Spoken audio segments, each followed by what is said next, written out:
మోపిదేవి వెంకటరమణ, ఆళ్ల నాని, పోతుల సునీత, బీద మస్తాన్ వంటి సీనియర్లు అనుభవజ్ఞుల నిష్క్రమణతో వైఎస్ఆర్ కాంగ్రెస్ పార్టీ తీవ్ర సంక్షోభంలో కూరుకుపోయింది. జగన్ నేతృత్వంలోని పార్టీ వచ్చే 5 ఏళ్ల పాటు నిలదొక్కుకోవడంలో గట్టి సవాలు ఎదుర్కోవాల్సి వస్తోంది.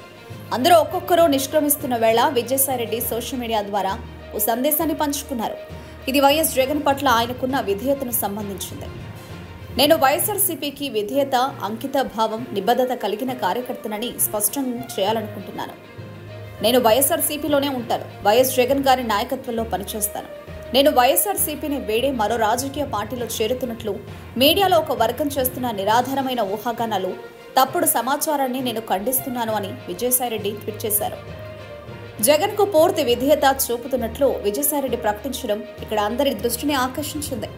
విజయసాయి వైసీపీని వేయడంపై మెయిన్ స్ట్రీమ్ మీడియా కానీ, డిజిటల్ మీడియా కానీ ఊహాగానాలు చేయలేదు. మోపిదేవి, ఆళ్ల వంటి వారు పార్టీని వేయడం గురించి మాత్రమే చర్చ జరిగింది. అయితే ఎక్కడా లేని విధంగా విజయసాయి స్వయంగా జగన్తో అంటగాగుతున్నారని, ఊహాగానాలలో వాస్తవం లేదని ఒక ప్రకటన చేశారు. మొదట్లో ఎలాంటి ఊహాగానాలు లేకపోవడంతో ఇది అందరి దృష్టిని ఆకర్షించింది.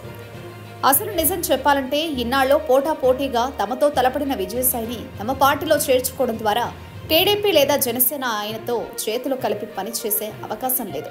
బీజేపీ విషయంలో కూడా అలాగే ఉంటుంది. ఈ తరుణంలో విజయసాయి ఎలాగైనా వైసీపీలోనే ఉండాల్సిందేనని ఓ అనుభవజ్ఞుడైన రాజకీయ విశ్లేషకుడు వ్యాఖ్యానించారు.